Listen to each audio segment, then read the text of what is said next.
लीजिए तैयार है बिना आइसक्रीम मेकर के घर पर बनने वाली सुपर क्रीमी और बिल्कुल नेचुरल जामुन आइसक्रीम। बस कुछ आसान स्टेप्स फॉलो कीजिए और तैयार हो जाएगी ऐसी जामुन आइसक्रीम जिसे खाकर हर कोई पूछेगा ये घर पर बनी है। नमस्कार।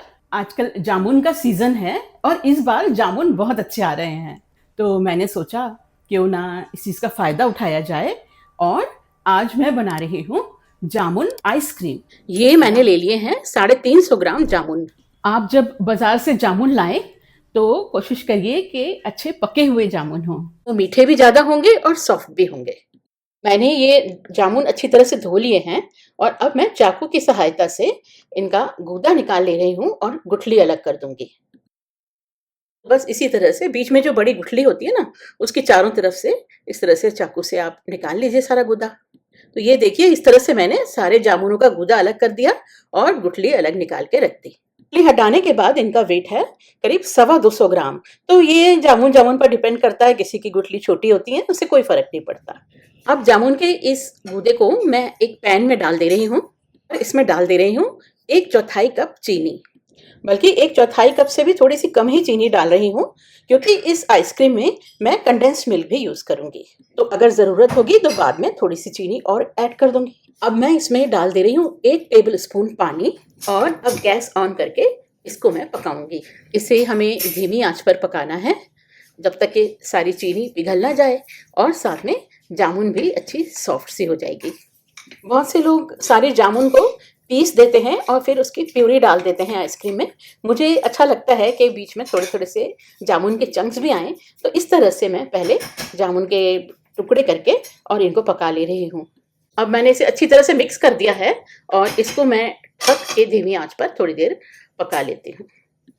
5 मिनट बाद मैं इसे खोलकर देख लेती हूँ। तो देखिए चीनी तो सारी घुल गई है और जामुन ने और चीनी ने काफ़ी पानी भी छोड़ दिया है। तो अब मैं इसको खुला ही पकाऊंगी। जामुन हल्की हल्की गल भी गई है।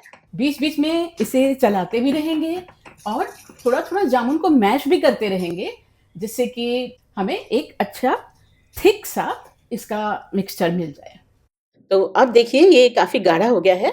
अब इसमें मैं डाल दे रही हूँ आधा टीस्पून काला नमक। ये इसका फ्लेवर काफ़ी एनहेंस कर देता है। और अब मैं गैस बंद कर देती हूँ। अब ठंडे होते होते ये और भी गाढ़ा होता जाएगा और इसकी कंसिस्टेंसी जैम जैसी हो गई है।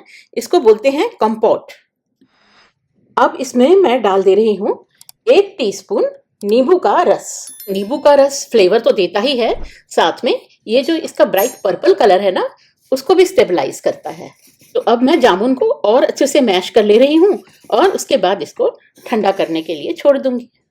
आपको अगर ये वीडियो अच्छा लग रहा हो तो उसे लाइक ज़रूर कर दीजिए और अपने फ्रेंड्स और फैमिली के साथ इस वीडियो को शेयर भी कर लीजिए। अब तो तीज और रक्षाबंधन आ रहा है, तो मैं आगे घेवर बनाने की रेसिपी भी डालूंगी। तो आप मेरे चैनल को सब्सक्राइब ज़रूर कर लीजिए जिससे आपको इसका नोटिफिकेशन मिल जाए। अब मैं एक मिक्सिंग जार में ले रही हूँ 250 ग्राम व्हिपिंग क्रीम। ये अंदाज से 1 कप होगी। अब मैं इस क्रीम को हैंड ब्लेंडर से अच्छी तरह से फेंट लेती हूँ। तो आप ये ध्यान रखिएगा कि ये क्रीम बिल्कुल चिल्ड होनी चाहिए। आप इसको बनाने से पहले फ्रीज़र में आधा 1 घंटा या फ्रिज में ओवरनाइट रख लीजिए।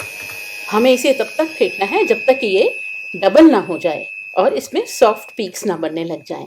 तो अगर आपके पास हैंड ब्लेंडर ना हो तो आप इसे मिक्सी में भी चला सकते हैं।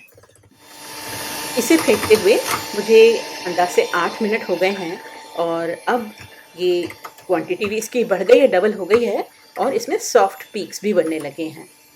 अगर आप व्हिपिंग क्रीम यूज़ नहीं कर रहे हैं, जो लाइट क्रीम आती है अमूल की नीले डिब्बे वाली, वो यूज़ कर रहे हैं, तब आपको इसे और भी ज़्यादा फेंटना पड़ेगा, तब जाके ये इस स्टेज पर पहुँचेगी। अब मैं इसमें डाल देती हूँ आधा कप कंडेंस्ड मिल्क। ये स्वीटेंड कंडेंस्ड मिल्क है, इसीलिए हमने चीनी पहले कम डाली थी क्योंकि इसकी अपनी भी मिठास काफ़ी ज़्यादा होती है। अब ये जामुन कंपोट ठंडा हो गया है तो इसे मैं मिक्सी में डाल लेती हूँ। थोड़ा सा इसका करीब 1/4 हिस्सा बचा दूंगी और बाकी सारा मैं पीस के प्यूरी बना लूंगी।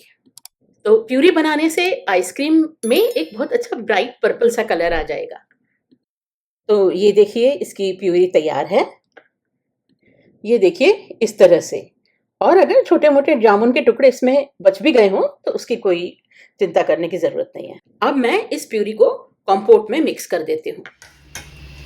अब हैंड ब्लेंडर से एक बार मैं इस सारे मिक्सचर को अच्छी तरह से मिला लेती हूँ। बस थोड़ा-सा ही बस सबको मिक्स कर लेना है। तो ये देखिए कितना प्यारा कलर आ रहा है इसका।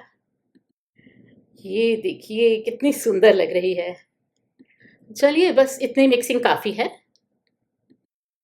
अब मैं इसको एक एयर टाइट कंटेनर में पलट दे रही हूँ, जिसको कि मैं फ्रीज़र में रख सकूँ।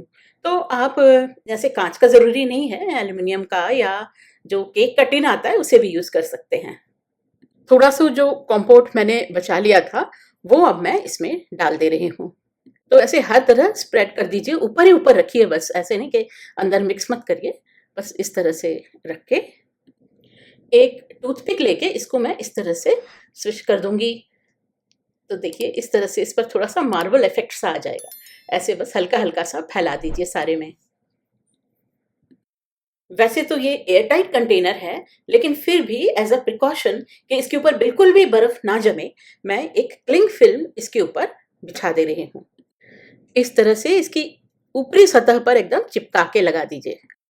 तो अब हवा जो मॉइस्चर वाली हवा होती है ना, उसी से बर्फ जमती है, तो वो बिल्कुल भी आइसक्रीम के टच में नहीं आ पाएगी और आइसक्रीम के ऊपर बर्फ नहीं जमेगी।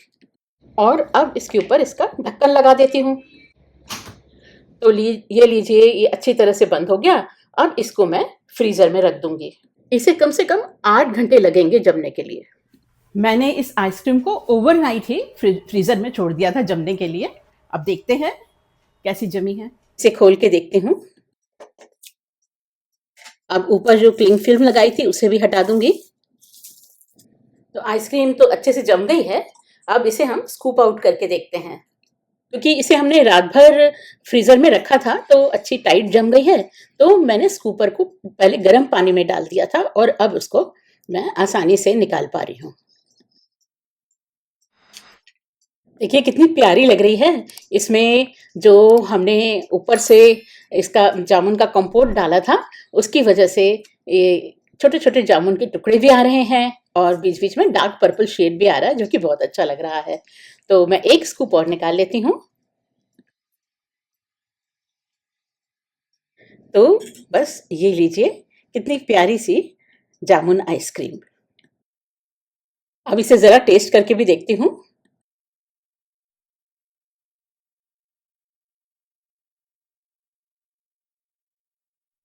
यम! हमने ना इसमें कोई आर्टिफ़िशियल कलर डाला और ना किसी तरह के और कोई केमिकल डाला, लेकिन फिर भी देखिए कितनी प्यारी और कितनी अच्छी आइसक्रीम बनी है। और इसे बनाने में कोई बहुत ज़्यादा एफ़र्ट भी नहीं लगा। तो आप भी ट्राई करिए और उसके बाद कमेंट में लिख के बताइए कि आपको ये आइसक्रीम कैसी लगी। मैंने इसी तरह से अपने पिछले एक वीडियो में मैंगो आइसक्रीम बनाने की रेसिपी भी शेयर की थी। वो भी बहुत अच्छी बनी थी और बहुत पॉपुलर भी हुई रेसिपी। तो अगर आप उसे चेक करना चाहते हैं, तो दिए गए लिंक पर क्लिक करिए और वो वीडियो भी चेक करके देख लीजिए।